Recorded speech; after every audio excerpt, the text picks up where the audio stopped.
He met someone there. He had already knew the person, so he knew the government customer. But they saw him there. They had a requirement. They asked him if it's something he could do, and he said, "Yeah, we could do it." And then the next day, they got an offer letter for the SBA. One day. One thing I love about you is that you make it clear that you enjoy what you do. And I love that the government contracting space gives us so much direction like that. Like you say, it's a way that we do business that's definitely different and set apart from any other entrepreneurial journey that's kind of out there. I'm very growth minded, even with the individuals. I'm people first, money second. People first, money second. Because my mindset is like, if I take care of people, money's going to come. If I treat people right, money's going to come. It's part of the integrity piece. How do you find your team members? Relationships. So tell me. So let's just kind of recap, because for those people who did not hear the earlier episodes that we got together or missed us out in LA, right, when we did Black Success in Federal Contracting. Yes. Tell people a little bit about your background, just about your background, where you're from, and then a little bit about your business, what you do. Well, my name is Laurie Sayles. I am born and raised Chicagoan, from the streets of Chicago and every bit of it. I joined the Marine Corps right out of about a good year or so after getting out of high school, because I modeled professionally. So I was making my money. I was doing my thing. And so I went from modeling to join the Marine Corps, right? A nice little switch there. But the Marine Corps gave me so much that I carry with me today. I wonder sometimes, Eric, whether or not I'm more of a Marine today than I was back when I was actually in uniform, because there's so many principles behind that I still follow and I apply as a business owner. And I've now been in business since 2012. First 4 years was sitting at the kitchen table, pounding the concrete, introducing myself to any and everybody, following all the rules and the regulations that's being taught out there of how to be successful in government contracting. And being here in the DC and Maryland area and Virginia as well, there was plenty of places to go and get training, long before Eric came out and started offering it to the nation, which we love him for. But, I'm just fortunate to be in the DMV to get exposed to it. And it was by accident how it kind of came into my life. I was offered a job and I realized this is the wealth transfer, and I wanted to be a part of, that mindset and building a legacy. And so government contracting is where I landed. And now we're around a good 12 years total and good 8 years of having some money. I like that. So again, when we talked about it the first time, some of the reflections we discussed was in 2014 about the power of networking and being present at some of the relevant sessions, importance of subcontracting opportunities for building past performance. Mm-hmm. What is your take on that today? Those same, how do you think about those issues today? Same rules. I'm telling you the truth. If anything, thanks to COVID, it kind of showed us how important it was, if you was in business before COVID, of that networking, because you really was left with nothing. Nobody's like responding to emails, and the Zoom stuff is like a whole bunch of people, and it's you couldn't get personable with anybody. But networking is extremely important in the GovCon space. I mean, people need to know you, like you, trust you. That's what the government says. And the attitude I have about it is they got to get to know you by name. Like when I start walking the room, they go, "Hey, Lorie, it's nice to see you." I'm like, "Ooh, I'm going to meet her."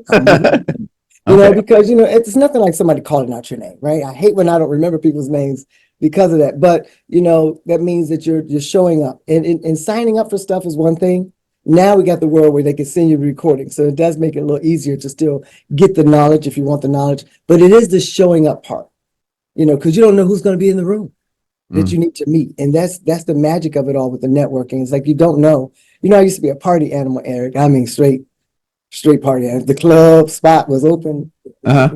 Lorie's there. Yeah. Late arriver. I'm showboating. I mean, that was my thing. I loved it. Love to dance, all that good stuff. Well, I now don't have that lifestyle, but I apply my networking to the same. When I go to conferences, it's the same mindset. I tend to be the last one standing. And what's so special about that? It's not even an attempt. It's just what happens. I really get to rub shoulders with the greatest people because we're hanging out later than the whole crowd. So that, I have to think about my days of partying. I'm like, I was able to hold on like that when I was partying 3-4 o'clock in the morning. We may not go 3 or 4 o'clock in the morning nowadays in business. But yeah. Yeah, I can hold on. Yeah, no. I like, it's funny you say that because when I went to VIB conference, right, Rebecca, that was Yes, one of that the first hurt. times. Yeah, Rebecca, she's great, by the way. I love her events. And so I remember the first time I went there, it's like, Eric, all the networking happens after the conference.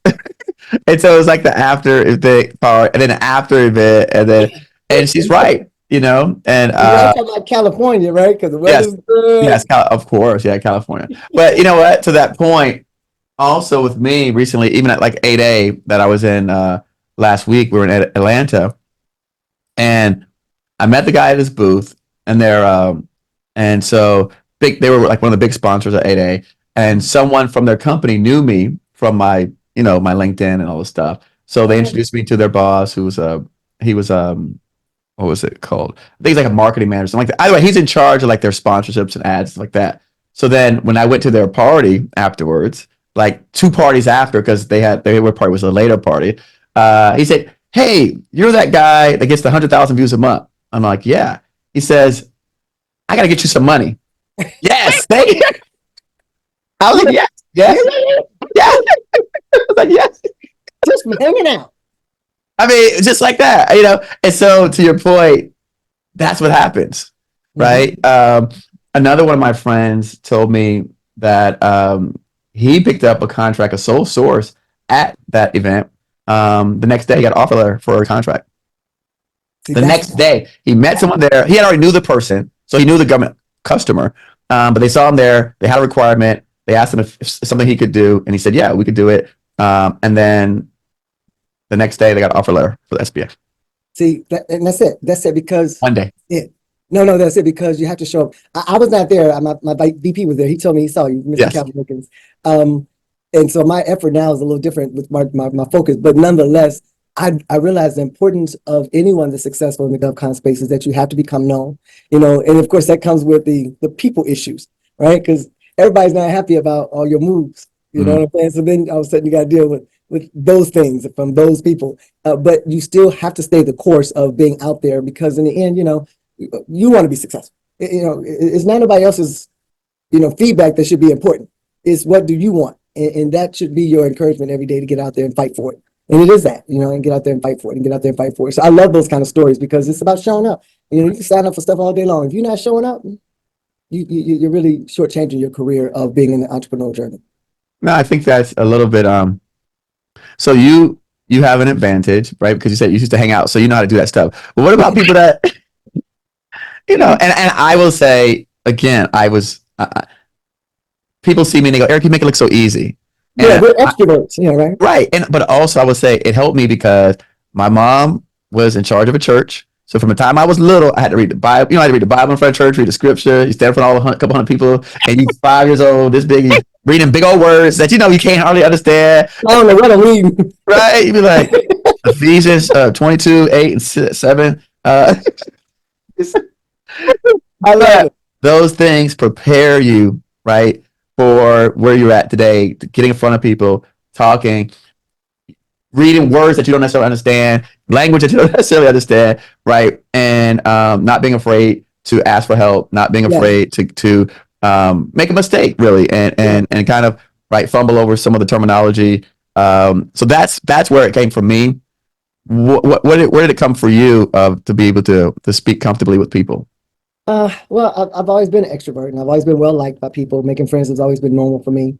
And it's really just took me to just get out there. But to talk about the individuals that, like you're saying, that are not like our background, right? Right. Yeah, let's In help your the people case, out. Yeah. yeah, I mean, to use those terms, they're the introverts, that's when you really, especially if you're the owner, you really have to lean in and make sure you bring people into your circle that are extroverts, people that like to be around people, people that like to engage and bring up conversation. I'm not saying don't go. You should still go and be present and allow your team to bring people to you so that you can, begin to have communications based on how you operate best. But if you're new in the game, it's an extra pull on you because you have to. It's time for a quick study, right? Whether you're doing podcasts, or YouTube's, Audible, or just pick up the book and turn the pages, right? You have to. This is part of entrepreneurship. We are, continuous learners, especially if you're trying to do GovCon. You have to be open to learning more and more and more because as much as I think I know about government contracting, there's so much I still don't know. heaven forbid, that far. I mean, I know the ones that's important, but then again, it's a big old Bible, big old thing. So there's always this thing about consistent learning that comes into the game. And you have to do that once again, self-awareness. Where am I falling short? Where's my weak points? Where can I do better? And if your issue is just getting out there networking with people is your problem, you have to practice some tools. Start off with small events, small activity, or just give yourself a limited time. Okay, I'm going to go and I'm going to give it an hour and a half, and see how that works. I'm going to go today. I got 2 hours. I think I can handle it for 2 hours. Because if you don't challenge yourself in that when the real challenges come, back to what we were talking about earlier, Eric, about the mindset, oh my God, right? What you going to do? Crawl into a little turtle shell at home? You can't. Right. When you've got people that are depending on you for their livelihoods, you have to be able to pick yourself up and keep it moving. So I don't want to, at all kind of taper that down, that this is an area you got to get strong in, because it will have a lot to do with the success you have, especially if you're a minority and you plan to be a part of the 8A program. Because if they don't know you, you just an 8A small business certificate holder. You need to hang up on the wall or something. I like that.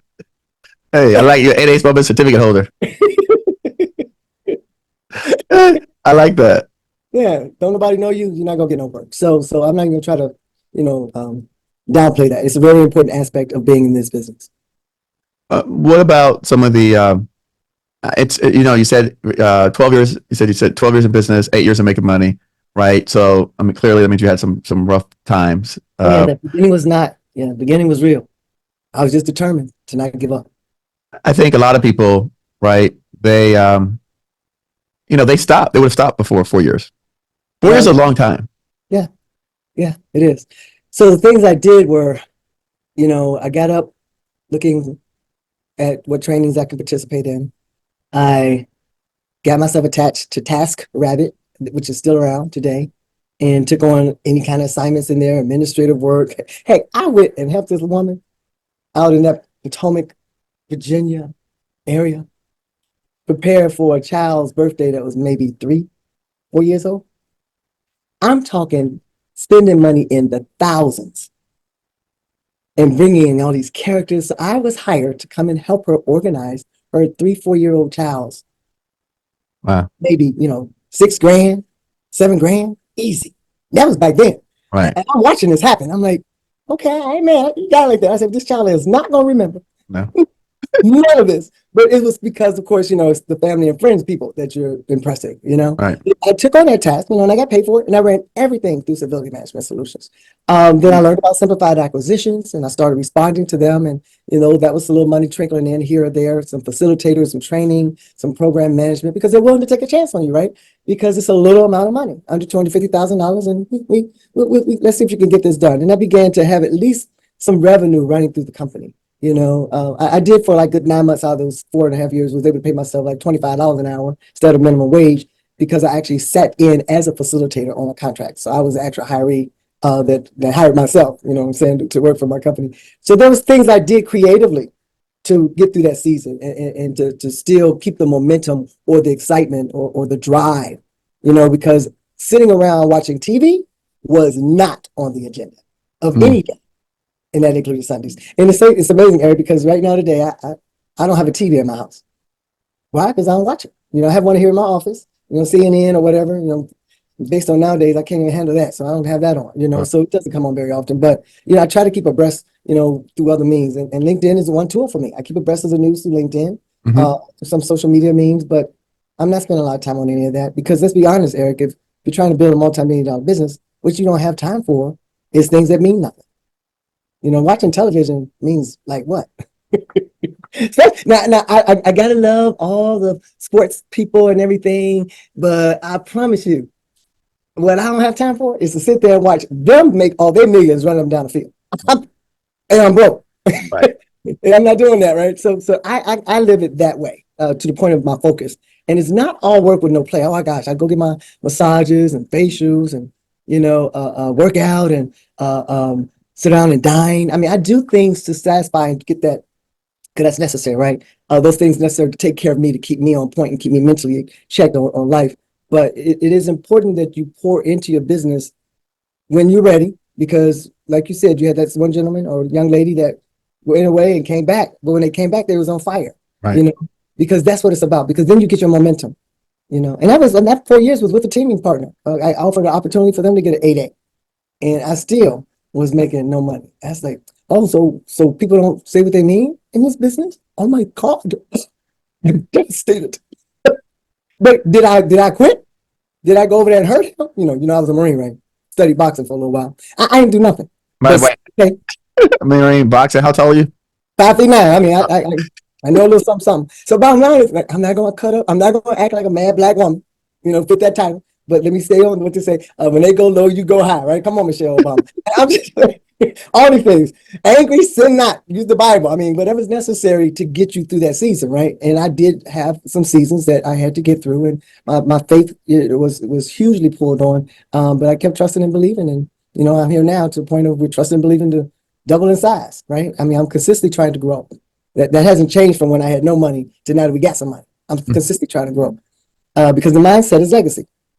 The mindset is taking other people into your wing and raising them up into a level so that they can be blessed and doing what they do. Like you said earlier, Eric, I want to be able to enjoy the people I got to talk to on a regular. Right. And when they got money in their pocket and you're talking to them, that conversation really gets good. It does get good. No, it gets good. It does get good. Hey. Yes, Lord. No, I let me tell you, it's so funny. Again, going back to Atlanta because it's recent, right? Mhm. It's my brain. My brain's going to say recent relevant, right? That's how I talk now. Recent relevant. My brain talking RP speak. So, but one of my students who, when I met him, was working in a nightclub, right? Managing a nightclub, and an exotic nightclub to be that, not just a regular nightclub, exotic nightclub. Okay.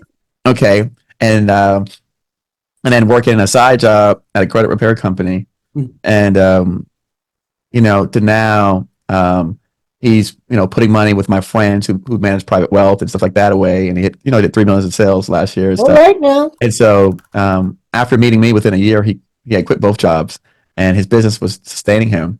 And he said, hey man, listen, let me take you out to dinner, man. He said, he said, I know you get offered all the time to go out to dinner, but let me take you out to dinner, man. I owe you so much. He said, and to your point, when having helped so many people, and like I said, with them having money in their pocket, yeah, he's a different dude, kind of, right? Yeah, no, him, but no, just everybody that I meet is the same way now, right? Like they want to take you out and treat you and then reward you for helping them, and so I think it's great. I love it. What you do, Eric, though, seriously, I mean, like I said, I'm fortunate to be in the DMV. So I've had a different exposure to government contracting. It just kind of landed in my lap. Yeah, right. For me a job. But, you're dealing with people on a national level, and there's so many areas. What is PTAX? What is Apex? Right. Who are those? I mean, and if no one's advising that, then they'll never know. But then you take it to a whole nother level. Like, even if they have that, you give them all these resources where they can hear stories, like while sitting here chatting, and real hard resources of live experiences, so everybody gets a chance to be mentored by you just being attached to you. Right. And I know it has to bless you when you see them do what that they're capable of doing. If they just practice the basics. If you just start with the basics, like when we're talking about networking, you cannot say you're gonna be in GovCon and say, I'll never go to one of those conferences. Oh, okay. Right, we go like, no, I guess this is not the space for you. Dunkin' Donuts franchise might be a good option. What I mean? If you want to be an entrepreneur, but you probably won't work well over on this side. But I mean, I love how you do what you do, and you have been now at it. How long, by the way? So this is my 7th year. Think about that. Wow, yeah, it's my 7th year at this, right? So I started 2017 online, and then the podcast started 2018. So the podcast, will be my 6th year. So I've been at 6 years. Making some money because we wasn't on camera last time we had this thing. Let me tell you, we've been afforded so many opportunities. I will say, the challenge that we have now, to be honest with you, is what direction to take. So, one of my guests talked about shiny object syndrome. So it's like, what direction do you take with this? Because we've been successful and doing some things, but as anybody else wants to grow and scale, right? Where do people come at us, and I will say, yes, we're very thankful, we're very blessed in the sense that, and I tell my team this, I tell my son, I go, look, we're not out there in the sun, slanging bricks, we're not on the tar roofs around toxic chemicals, and so we're not being exposed to hazardous materials, we're not breaking our backs. I mean, I have friends that have like physical ailments with their body because of the choices that they chose in their career path. And I go, so if the hardest thing I gotta do is make videos on camera, I said, this is the hardest thing I And gotta laugh do. and have a good time. Yeah, right. Talk to all my successful friends, and I gotta go, dinner parties and stuff like that. Sign me up. I know that's right. And by the way, the more popular you get, the less you pay for stuff. So Come on. so, Isn't that good? Oh, that's good. I just got invited to a golf tournament at MacDill Air Force Base on somebody's team. I get invited to speak places, and so someone asked me today about going to was it New Mexico or it was Texas. So I told him, I said, look, I said I don't mind speaking for you guys. I said have them pick up my accommodations. I'll come speak. So I never had that opportunity before. I'd never had those that afforded to me prior to having this platform. So it's interesting because in some regards, I think that what I've seen from people is all the things that money can get you can get access to and you can have, right? So as you see, hanging out on yachts, right? I go like the boat shows come up in Miami. I could get free tickets to the boat show. I could go VIP to Dolphins games. I get all this stuff, right? So I get invited VIP to everything. I love it. So it's interesting. That's success. Right. But you remember, right? When you're like, oh, right? Okay, another day of this. I don't see no results. I don't see it, right. Okay, but I got to keep my foot on the gas. Yes.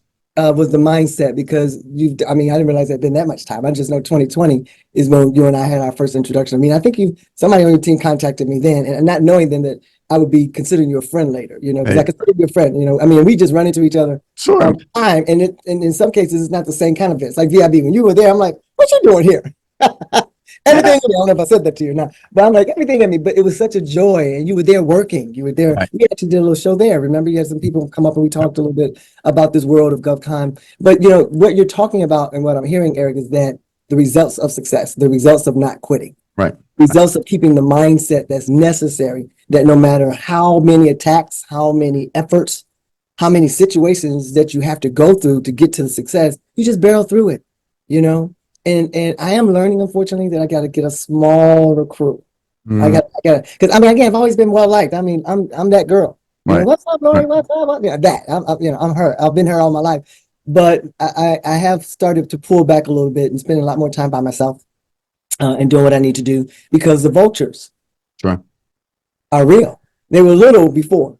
They're getting bigger. They're getting bigger. Huh? Yeah, they're getting bigger. So the bigger you get, the bigger they get, because it's like everybody's not happy for your success, and there's a lot of things that can be done for people to interfere with your profit, with all kind of legal matters. I got to talk about one thing real quick, and I'm just gonna drop it. I have recently learned, because I was in the courtroom, that a judge didn't think that a non-disclosure agreement was relevant, and I tell you, it was so troubling for me because I know in the GovCon space how relevant that document is. Whether it's an employee, a teaming partner, this is business.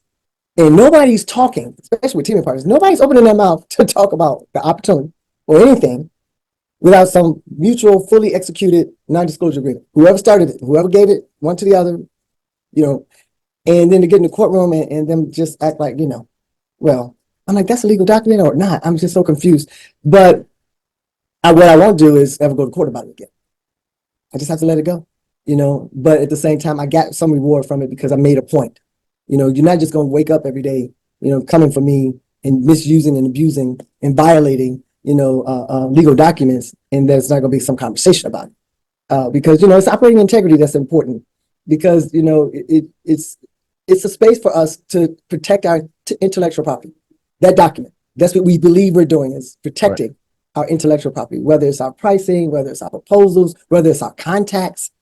So that was a little bit of a disappointment to know that you got a 50-50 chance if you go in the courtroom and with somebody that has violated, in some cases severely, right? Because again, the more money you make, the more issues that can be. In this case, it was somewhat minor on the money, but it wasn't about money for me. It was about the principle of the matter, of the violation. But that was a rude awakening. I said, here's another challenge to the GovCon space for me. But I'm going to pick it up and roll with it and just acknowledge it because I'm still going to include myself into producing non-disclosure agreements as well as I'm going to be signing them for others because other people ain't going to talk to me. They'll be like, oh, you don't agree with the non-disclosure agreement. They're like, well, we'll never be teaming partners. End of story. Right. They move on to the next person. And I would if I was them too. But what it will do though is reinforce the people that do operate in integrity, right? Sure. By just simply following the rules. Just simply. It ain't even a difficult task. Just the light is red. That means you're supposed to stop. Right. If you don't, you get a ticket. If you get caught. Right. So just follow the rules. And I love that the government contracting space gives us so much direction like that. Like you say, it's a way that we do business that's definitely different and set apart from any other entrepreneurial journey that's kind of out there. Franchises, I guess, would be the next ones that line up because you cannot own a franchise and do your own thing. Right. McDonald's already got it set how they make any burgers. You can't come in there and tell them we about to change it up. It's like, Right. You can't. So I enjoy that part about the GovCon space. And I think anybody that likes to operate in decency and order, that's what they can and do enjoy about being in this space, is that there's rules and regulations to how we do what we do. How things changed for you for the last 3 years since we've sat down? We have built up our infrastructure. We have a BD, business development process that's now in writing that could potentially be trademarked sometime, probably by 2025. Once I really start seeing some results from it, I'll probably get a trademark because that means it's really working and it is our system that we've developed. We've brought in some tools that no one had ever told me about that, we had a gentleman that came in and just talked to us and we took those droppings and we investigated some things. So we brought in some different software programs. And then on the flip side of that, I got connected to a woman that is huge on the financial side and brought a lot of knowledge. She herself is very successful already, but she just has this thing for this finance world and the financial office. And she introduced us to a couple of tools. So now we have a finance office that is running much more efficiently under the GovCon space, right? Because I made the mistake initially having somebody that knows bookkeeping, but their clients were like dentists, right, real estate agents, right? She was not familiar with federal government contracting. And only because she was great at listening and learning from my mentors that spoke and talked her into understanding why and how it's different. Like just the simplicity of, Lorie, you have so many line items in your chart of accounts. You need to delete some of these. I'm like, no, don't touch nothing. I just need you to do the bookkeeping piece. If I'm not using them, just leave them there. Anything that I know I don't need, like it was some construction when I got my actual template, I don't do construction. So I took those out very early on before I even brought her in to assist me. But then I started letting her speak and to a couple of my mentors as well as SBA score mentor, some training I think she went and took also in her state to just get her head wrapped around. So she wasn't terrible because she was a quick learner. But hindsight is like, you should not have anybody touching your books in GovCon space that don't know GovCon accounting. Mm-hmm. Because as you grow, if some of that stuff from the past flares up, it's like, wait a minute, why were you doing it this way? I'm like, oh, that's what we done that way. Okay, so now you got to do some work, right? So you feel like you're double working and things. Because if you're also a person that likes to operate in decency and order, which means GovCon space is a good space to be in because you have that mindset, then you also like to operate in excellence. I don't want my books not in order. I want every dollar, penny, million. Let me bring that number in there because I don't bring pennies. I want all of it set up properly. I don't want to see travel, with $500,000 in it. And that's because somebody mixed travel in with office supplies and office equipment, right? We want all that tight and right. So we brought in a gentleman that has only worked in the GovCon space for the past 20 years. And I'm excited to have him on board. And let me add this, I'm very growth minded, even with the individuals. I'm people first, money second. People first, money second. Because my mindset is like, if I take care of people, money's going to come. If I treat people right, money's going to come. It's part of the integrity piece.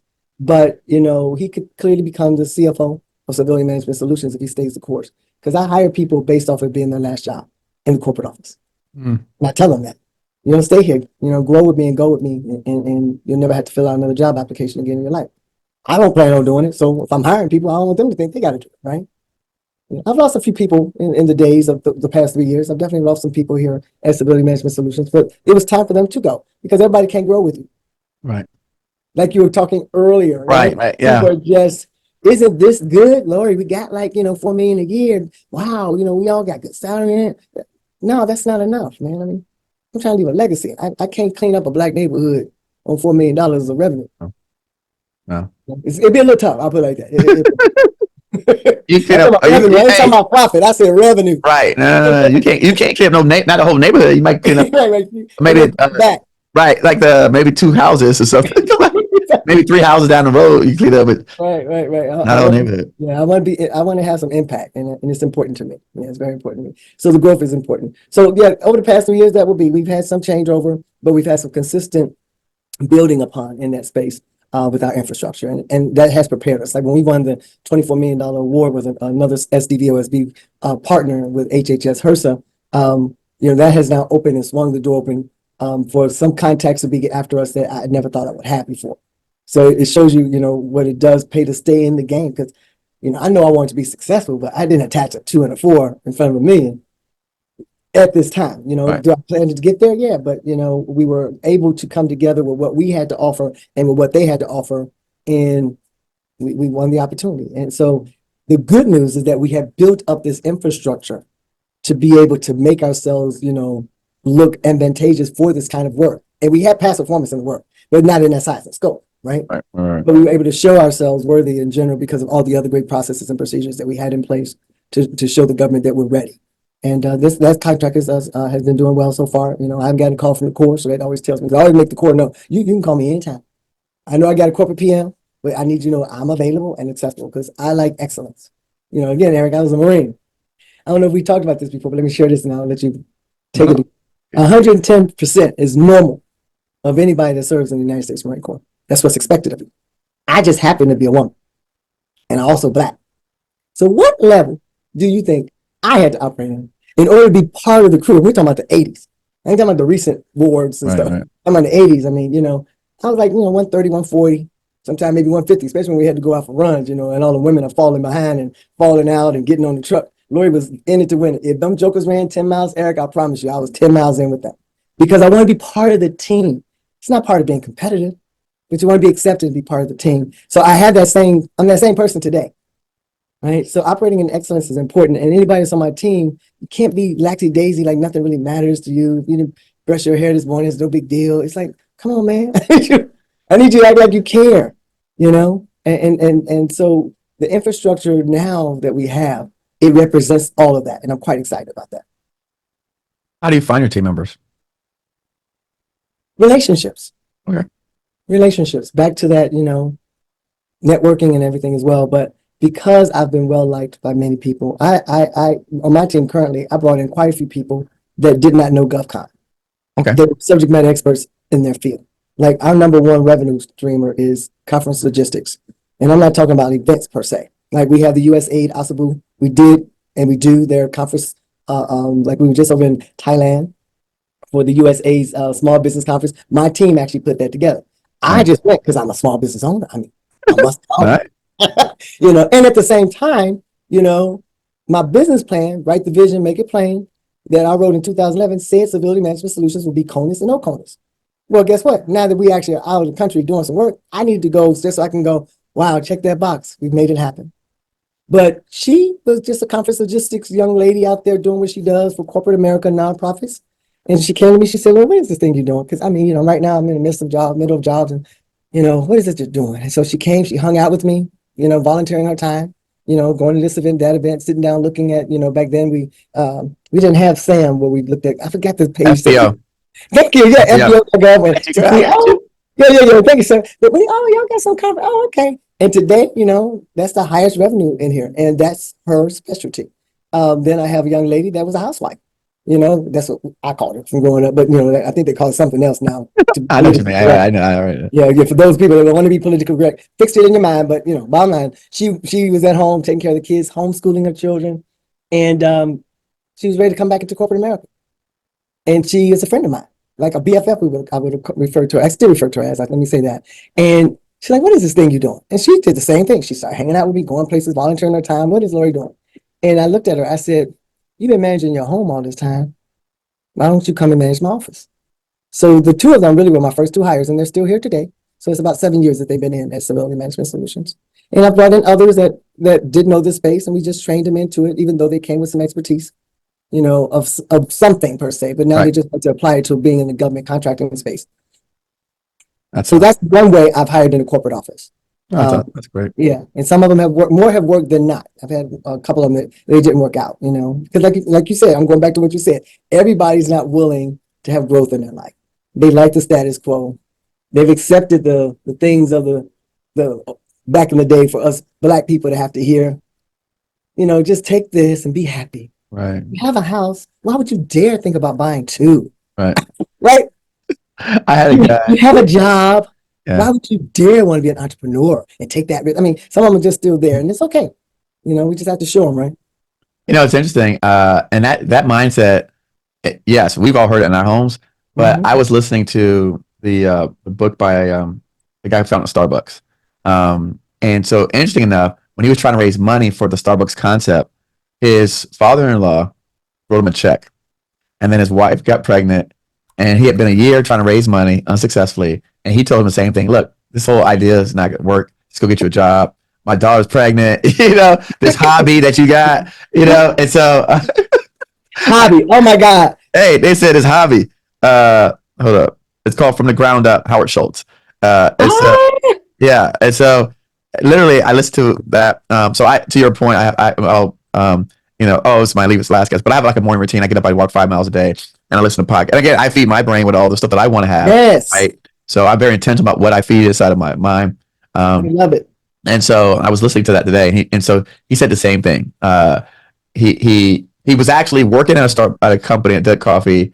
He went to what was it? Milan, somewhere in Italy. He went to Oh wow. saw the concept and came back and then tried to apply it. And then the people that were at the coffee shop where he was working, they didn't want to do it. They tried a little bit of it and they didn't want to change, to your point, right? They didn't want to make any difference. So he said, okay. Change. Mhm. Right. So he said, well, he'll do it himself and start his own company.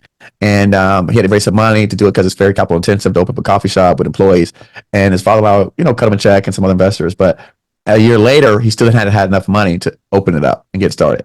And so his father came and said, look, why don't you just get a job? Because, my I'm daughter. about to have a grandbaby, and Right. Exactly. yeah, I want them to have real food.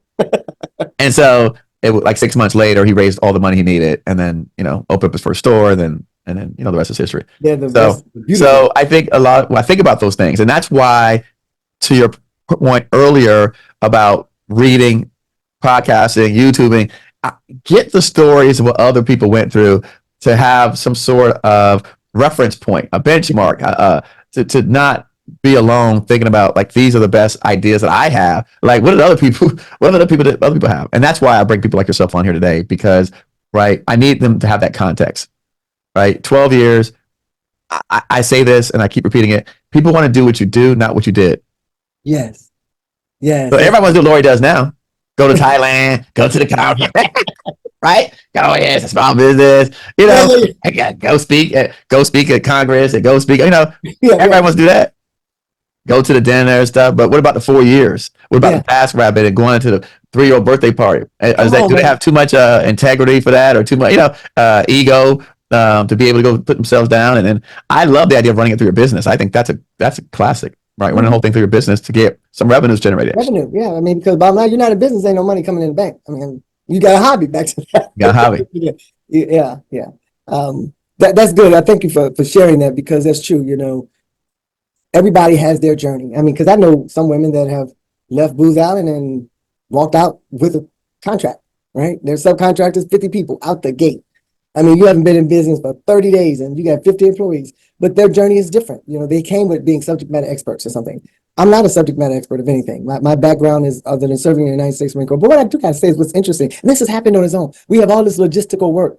Guess what? I worked in the logistics office when I served in the Marine Corps. Mm-hmm. And just last year I had this aha moment. I'm like, we got all this logistics work. Look how it's kind of come around full circle. Even though it's conference logistics, it is about, strategizing and pulling things together and make it happen, right? And when I talk about our conference logistics work, it's grandparents raising grandchildren right now. We're working on a policy alongside with Health and Human Services because that was a congressionally mandated contract. And we're now in our second term of that because unfortunately, thanks to the drug, addictions throughout the country now, it's covering all races. It's not just, the minorities. And so they having some revelation about that. And Congress said we need some policies on these grandparents raising grandchildren. Because, there's some things that they cannot do when they get a certain age, especially if they live in certain communities, right? They can't be bringing their kids in the building, for a day or two, but then they got to go home. But there's definitely got to be some changes on that. And we're a part of that. I told you about the USAID contract. And then we also had Office of Minority Health.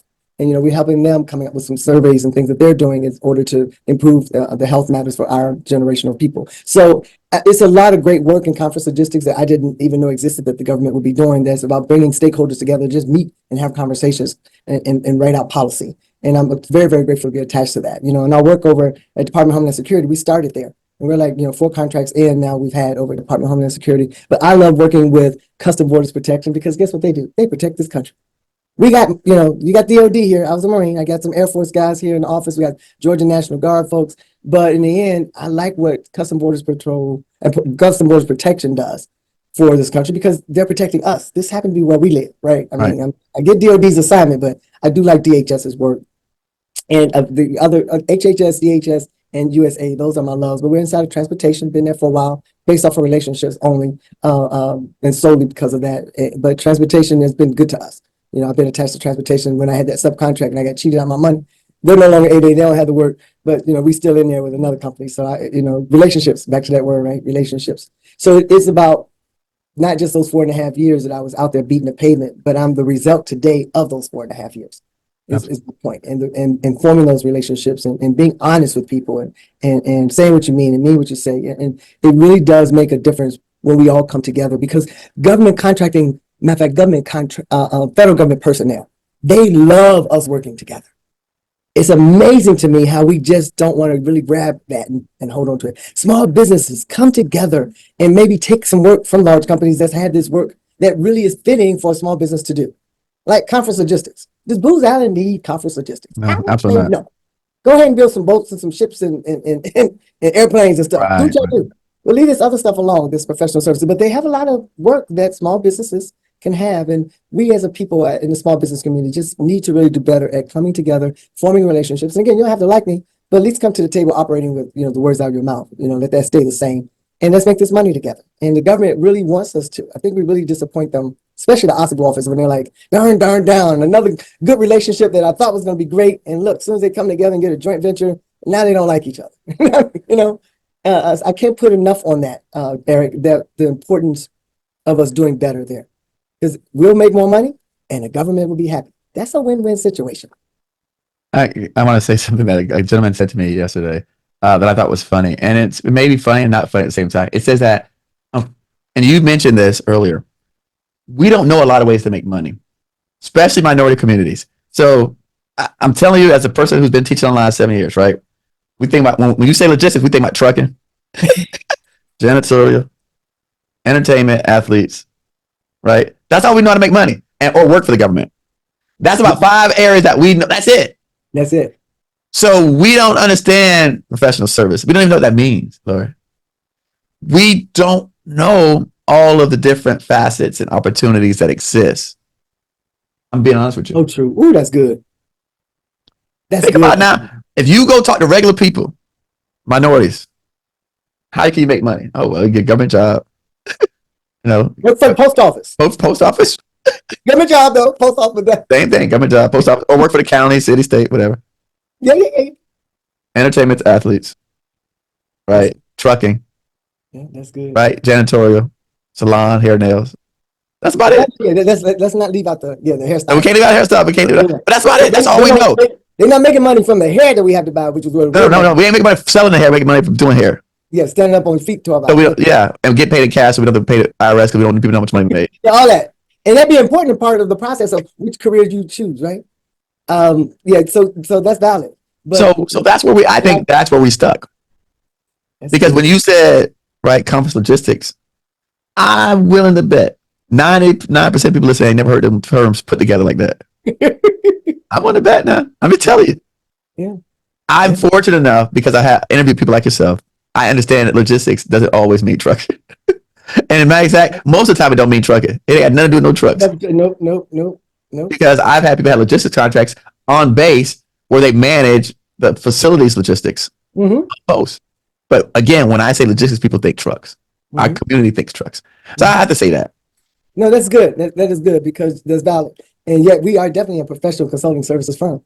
And we do quite a bit of logistics. And it is professionals that we're dealing with, but we're managing people and subjects and topics that's near and dear to many people as well.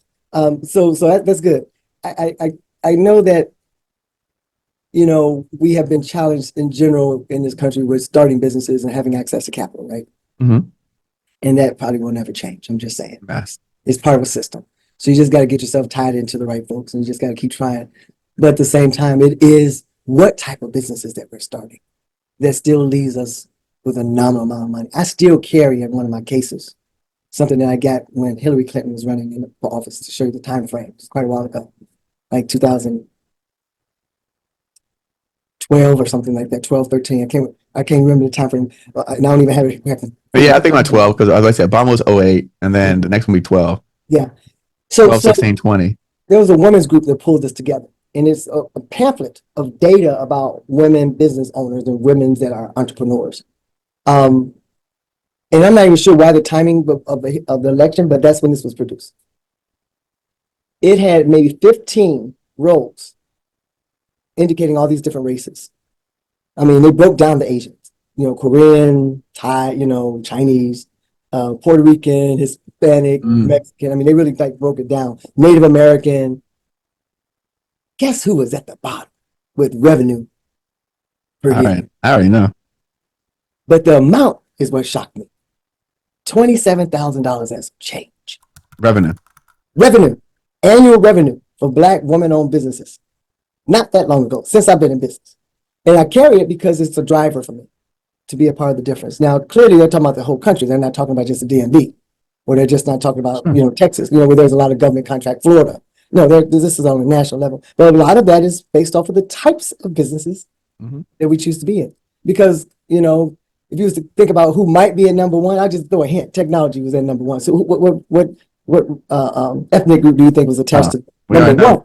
We know who's ethnic group. Right now, Asians and Indians are the top. Indian. Yeah. I mean, I already know that. I mean, when I said 27,000 and some change, they were like 300,000 and some change. Right. That's a huge gap in annual revenue. And the ethnic group right above the African American women was Puerto Rican. I was gonna say Puerto Rican. And they came in at like 54. So that's 50% That's still double. More. Yes. Right, yeah. From the bottom. I was like, this is scary. But yet we are the fastest growing group of people that are starting businesses. Black women, go. Yeah, but where the money at? Right. It can't be Mary Kay. No. Tupperware and stuff. Right. I mean, so I'm in total agreement with you that, a lot of us are just lack of knowledge. Sure. And so again, these shows hopefully make people understand that, our goal is to make sure everybody knows that wealth is available. You have to go for it though. Right? Pick and choose your battles. But if average is okay for you, Eric and I will understand. Hey, we understand because, like I said, I mean, I've got some things written down in my books over here, and I can tell you, to your point, what I love about what you said, and I think that going back to some of these comments, one, okay, let's say they don't know, right? That's fine. All right, they don't know, but we done told y'all now, so now they know. Hold them accountable. Go ahead. Listen, I had DOE on Monday night. She said, I feel like Eric he spanked us and gave us a hug at the same time. Yes, that's what you did. I did. That's okay. Now they know, right? So they know. All right. So, okay. Now they know. The next thing is, and you said this, and I do this, and I just said it too. You wrote down your goal that you want to happen. Yes, sir. Yes, sir. It's a living document. Everything where I'm at today, I wrote it down as a goal back then. And then where I'm headed next, I wrote it down as a goal, 3 years ago. And then where I'm at, and then when I'm after that, I wrote down 2 years ago. And by the way, Lord, I show this on YouTube. I go back and I say, hey, I said, this was my goals back then where I was at, right? I was in the hole. I was under lawsuits, right? I lost this. I lost that. And I said, I'm going to be here. I'm going to be here. I'm going to do this. I'm going to do that. Love it. Love it. So that to me would be the second part, right? Now they know better. Now we telling them, hey, they got to write down. Write down. They got to put in a book, in a journal, somewhere. They got to write down where they want to be. And it has to be a living document. So I'm going to say that's number 2, because you said you did it. I said I did it. Remember, we're not talking about, we're talking about not IQ, EQ. So yeah. So these are, right, things that you can control that cost you nothing. I want to focus on that. Look, this thing, for me, and again, if you watch my last 3 or 4 videos, I be pounding on the table, Lord. I be like, I need you to understand. Come out of my mouth. Another thing I say, I don't talk just to be talking. I don't. But I want, hey, like you said, you want them to be with you. I want them to be at the party. I want them to be at the dance. I want them to be on the boat. I want them to be on the private plane. I want them to be, like I said, I want them to be in the Philippines. Like I said, you was in Thailand. I was in Singapore. I was in the Philippines. You know, I want them to be there. I want them to be at the race. I want them to be at Formula One. I want them to be there with me. Yes. So, but I need them to do their part.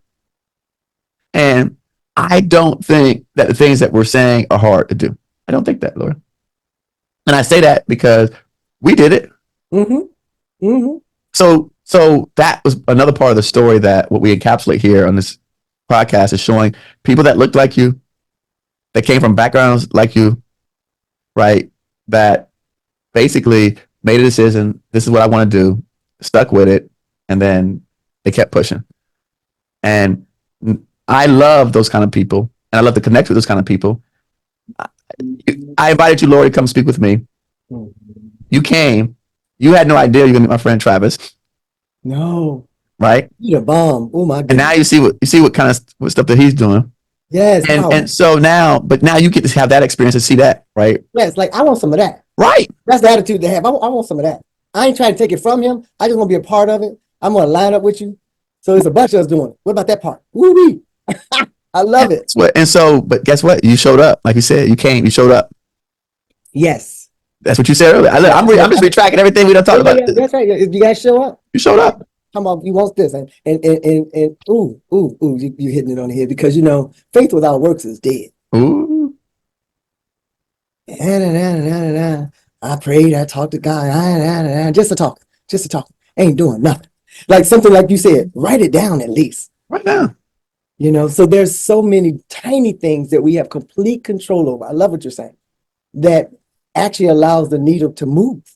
Mm-hmm. It allows the needle to move. This has been great. As always, hanging with you is great. But I got something for myself. I don't know about everybody else, but I got something for myself. I'm a little more fired up. Fired up, huh? Especially that you brought up Travis. I mean, because he's just, I so love everything he's doing and the mindset that he has about the legacy that he's building for others. Because way too many people want to think about themselves too much. It's like if you get others minded with people in your mind, you know, you'd be amazed at how that can just shift some things instead of just being about you and your children. To that point, you know that he made a decision to sell the company to his employees. So it's a ESOP now. So that's, you know, and people don't, like I said, people don't think that way. Yeah. Way too many of us don't. And see, now how many people have he empowered to now go back and do in their communities and do for other people? That's what it's about, right? Because now you're going to have some that's going to be like, ooh, all mine. But you're going to have many that realize the example that's been laid before them, and then they'll repeat it. And that's how we do better. I mean, that's how, you know, we can have Black Wall Street again. Right. But until we get that mindset, you know, and I got to say this part, and I know I've said it before, actually, when we were all together in LA, you know, we have to support Black businesses. Civility Management Solutions predominantly has African-American vendors. Right. Majority of the checks is written here to support us for whatever. It's intentional. We get 3 quotes like we're supposed to, because my mindset is that who else doing it? Intentionally. We're not. And he's intentional. If we're not doing it, then that's why we broke. That's why we had $27,000 annual revenue, because we take all our money and spend it everywhere else. Yeah. We're just historically that's who we have been, and we're quick to say, oh, ain't no good Black-owned businesses out here. This happens to be Black History Month we talking about, the way. Ain't no good Black-owned businesses out here, and you know they gonna do you wrong. I'm like, you can get done wrong by anybody. Right. It's just the way it is. However, you know, there is some good businesses that exist. You just have to seek them out and find them, because I mean, all of ours hasn't survived. We've had a few that didn't work out. Again, I like to operate in excellence. So some that didn't survive, they want to play, and we want to play with them. But, you know, we got more than not. You know, it's interesting. One of the first meetings I had with him at his house, we talked about that. And he said, look, I'll give everyone here, he said, again, he's going to give them a chance, but you got to bring me at least the same or better level of service than where I'm getting from. But I will switch over to you, but I'm not going to switch over to you for inferior service. Exactly. Step up to your game, because now you're being exactly what they say that you are anyway.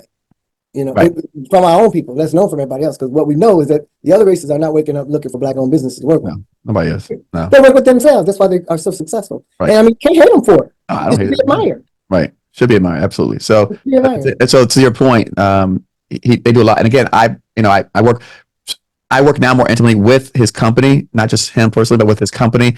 And I can tell you, from knowing him over the last couple of years, he's contracted with 3 of my friends' businesses work.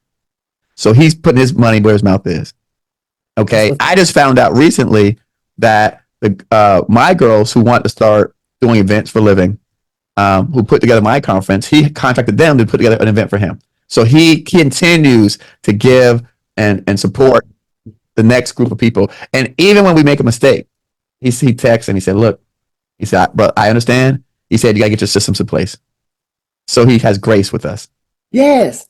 Yeah. I mean, because everybody's got levels. And again, you said it earlier about mistakes. You're going to make mistakes, but it's not even like you want to look at it like, oh my God, it's a lesson learned. Right. Lesson learned are good and bad.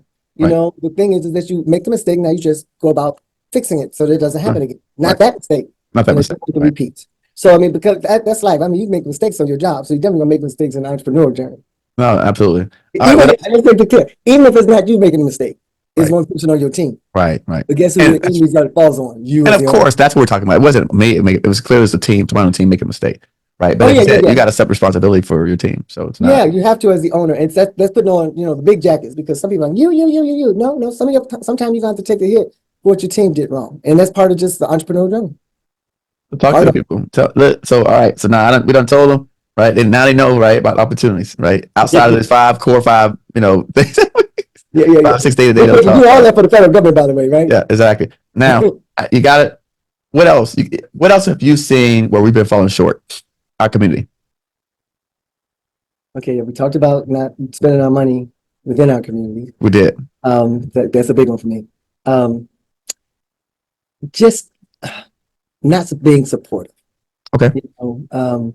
Unfortunately, the issues that I've had to deal with that can be draining, and it will drain some people if you don't get your mind into the game of understanding it's just part of the journey, and vultures are going to come, has been from people that look like me. Mm. The ones that I would never anticipate, and some of them being previous friends that I've known for a long time. Heck, I'm a divorced woman behind some craziness. So just not supporting one another. If it's not your journey, it's not your journey. But to purposely go about trying to tear down someone else's dream is like, just gonna get on a reality TV program and do you and leave real people alone just trying to get some things done, right? And because the worst part about it is that it all comes back on you, and the person you're trying to actually go after probably is going to continue to be successful. And so it's just a waste of time. And I got my own stories, but God knows I know some other stories too. And it's just disappointing to see marriages end behind the man not desiring for the woman to go off and do what she do and be successful. I had a really emotional conversation with a woman one time, and she's holding on, but I mean, he made it clear, yeah, you can do this, and that in your business, but I need you to not think that you're going to be doing this, and this, which is where the real money was. And so he basically telling her, here, you can have a couple of crumbs in the game, baby, as an entrepreneur, but I'm not comfortable with you running a multi-million-dollar business. And it's like, and so it's disappointing to know that still can be happening today, that as a people, we haven't grown up to support each other, whether you're married or it's your friend or it's your mom or your cousin, we just got to do better there. Stop watching so much on reality TV programs, because it's messing up your mind. That's what I need you to say right there. The last part. Just leave that stuff alone. Yeah, they get paid, by the way. I like being on camera. We can see each other's faces. They get reactions. We can clown off each other. So if you're not watching TV, what are you doing? I know that's what people thinking. Oh yeah, I got you. I mean, I'm focused on the next. I'm focused on growing myself. I'm getting into what I need. What are my shortcomings I need to do for me? Right. I'm focusing on the things to keep my mind right, because things are happening all the time. I mean, just watching the news, you need to realize self-awareness. If you're watching the news, how many different emotions did you go through from commercial to commercial? Heaven forbid they start talking about the election. I mean, all kind of stuff might start coming out your mouth. I mean, so I'm not dealing with all that. I don't want to. But, so you have to take out time to find things that feed you. I love what you said, that you're intentional about what goes into your mind. Oh. And I am likewise. I mean, when I say what I mean what I say. I really don't just talk to be talking. I ain't got time for that. Just blah, blah, blah, blah. So, if you're sitting there with me, I will give you your time, and pray and be in agreement with you. I check back in and you didn't forgot that whole conversation, I now know what I'm dealing with. I'm like, oh, so you just talking. So you have to monitor the people that you spend your time with because they'll kill your dreams and you ain't gotta tell them about it. You just have to be around them and they're just individuals that's not trying to move the needle in life. And as a people, it's important to me because the reason why we're still, economically on the low end of things in this country, it's our fault. Stop blaming it on somebody else, right? Let's grow up in that we have to independently make decisions, like what you and I are talking about, to be different, to not be average, right? And you have it in you, you just have to pull on it and go be around people that like Eric. If you ain't doing it but listening to Eric and his different programs, you're doing yourself a good deed. It can change your life because you're starting to hang around people that's trying to make moves in life like you are, right? Because if you hang around people that's not, because God knows I can go back to Chicago right now and sit and spend a half afternoon with some folks. They ain't even made it downtown Chicago. You still just hanging out right here in the neighborhood? Do you like go take a train downtown? I mean, have you seen the latest, tallest building? Right. And I'm being funny, but I'm being honest. No, you've been honest. And they're just as content, and it's okay. I don't beat them down for it. That's who they are. But if you're not that, then you can't spend a whole lot of time amongst that and then think you're going to be making moves. So you have to monitor your environment. Sometimes they are the people that's closest to you. Yeah, no, I agree. When I call my mom, I have to tell her to turn the TV down. Mom, I can't do it. I can't with you. Can't, no. I hear more of what's going on TV than I hear you talking to me. Right. I said I can't even hear you. I hear whoever's whatever the nightly news person is. I hear them in the background. Listen. So, but when you get home, right, from work, let's say you get home at 7:00. Let's say. Okay, now. Not 9-ish. 9? 9 is about normal. Y'all hear that? So okay. So your day finishes at 9. Yeah. And in some cases, it allows me to still have something to eat because bedtime is 11 something. I do better in the evenings with my work, but that's because I start my morning, with prayer at 6 a.m. I may still relax, get up, I go work out. I ease my way into my day. And while I'm working out, I'm feeding my mind. I got, either some worship music on, or listen to some podcasts, or listen to some word. So I ease myself into my day. So by the time I hit this office, I'm ready. And I don't leave here until I get a good day's work done of tasks beyond the interruptions of phone calls, emails, and the team. Lorie, I need you. I need to talk to you. I still have the task as president CEO of some things that they don't ever have to touch that I got to do. So the evenings are a good time for me to get that stuff done, And I'm on 24/7, and most entrepreneurs are, right? And we're on 24/7. Oh, you have to. I'm never off. Never am I off. My mind doesn't even know how to do that. But it's not interesting because I may take in the middle of the day a 90-minute massage. Right. Because at that time, phone gets cut off. You know what I'm saying? Because this is my 90 minutes. So I know how to balance it at this point, where it keeps me from being overly stressed over here, but at the same time, not making me feel like I didn't have a productive day. Because people ask about your weekend, hey, how was your weekend, Lorie? It's productive. Meaning, I did some work. Mm-hmm. I did some house stuff, did some errands. But what I didn't do is sit in front of that television for 3-4 hours or more. That's what I didn't do. I got some stuff done, because I'm trying to bless other people. It ain't even about me. I can't take care of other people. I can't help other people if I can't help myself. I know it is to be broke, and I know it is to have a change. You understand? So I prefer having a little change. I prefer having a little change too. Yeah, then I can, sow into other people's lives. I'm a serial entrepreneur. I can help other people start their businesses and financially supporting them. So, I enjoy this part of the journey of being an entrepreneur, where it's not just about money for me, but it's money about how can I have impact. Wow. I didn't know that about you. That's great because, again, more perspective for the people listening to this, right? A little bit more perspective. People ask me about shows all the time. And movies, and I just say I don't know what you're talking about. I know. I feel you, and your head kind of go down.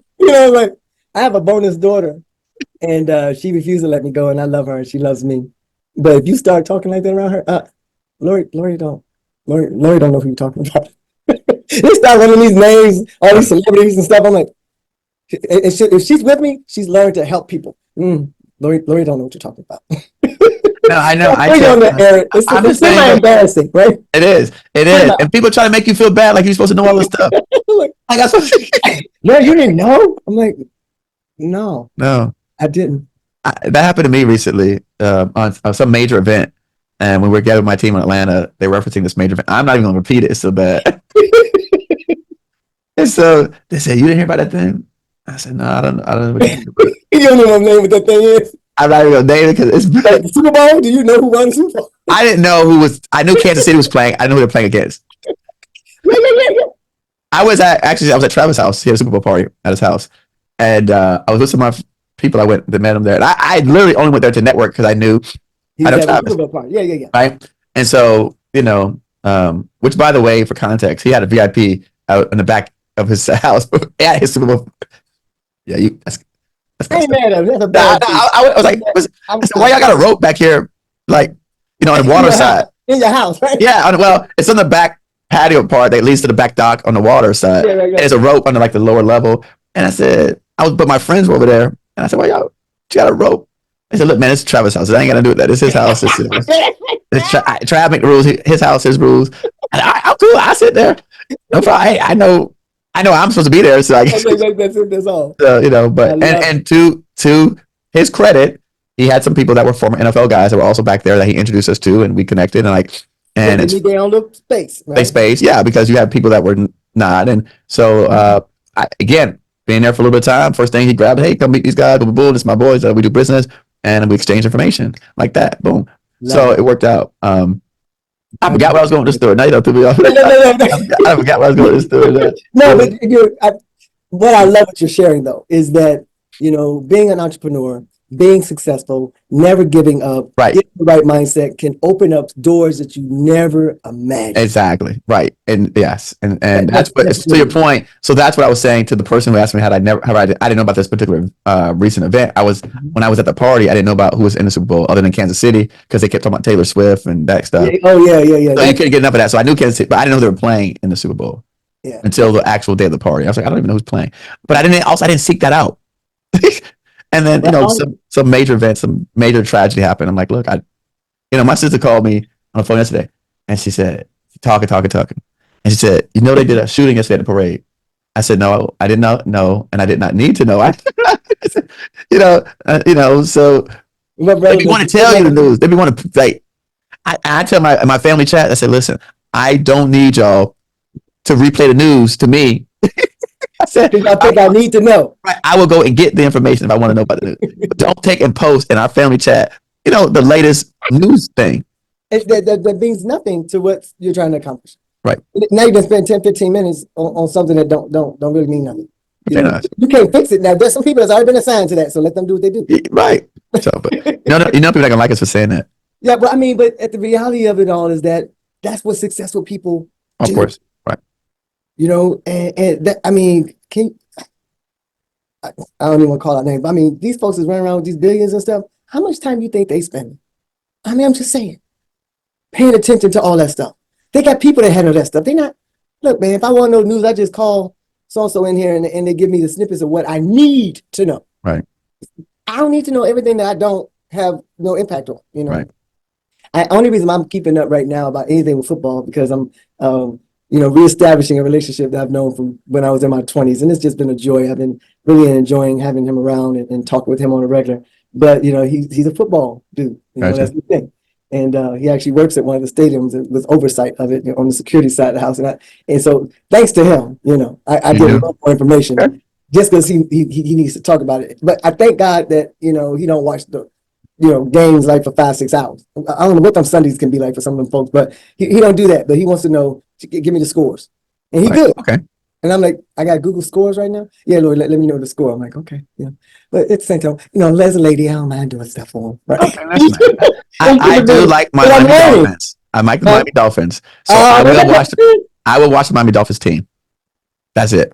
I don't want to watch my else. So I will do that. But you're right. I don't typically catch any of them. But in the end, whatever you like, what I do is socialize. I go out and enjoy things. And some people are not into doing that because they're introverts. So they're not trying to be out and about, people watching. I can sit and do people watching for a couple of hours. And but ain't no telling who I might meet.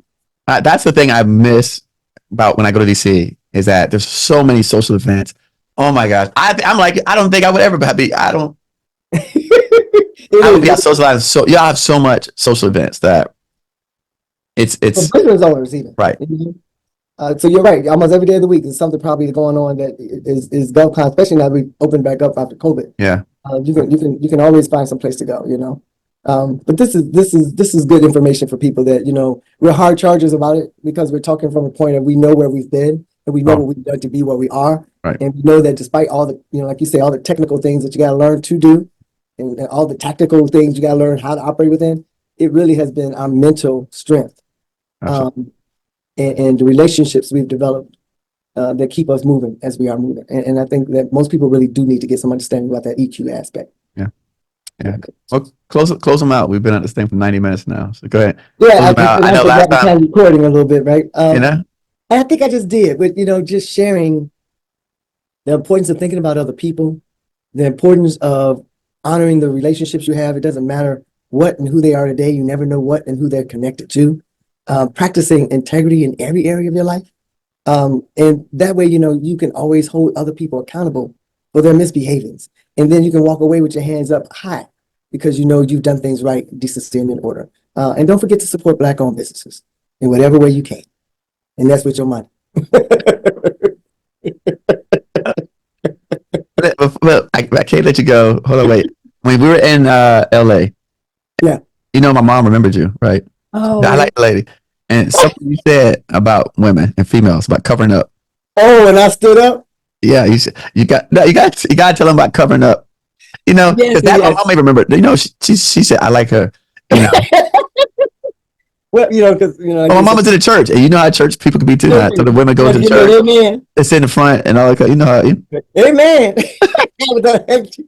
So, Tell it, sister. Tell it. so go. I can't let you go without it. Well, I mean, my thing is that I know what it is to be out and about. And I'm sitting here now, I have a jacket on with a little scarf and everything, but I try to show up dressed appropriately.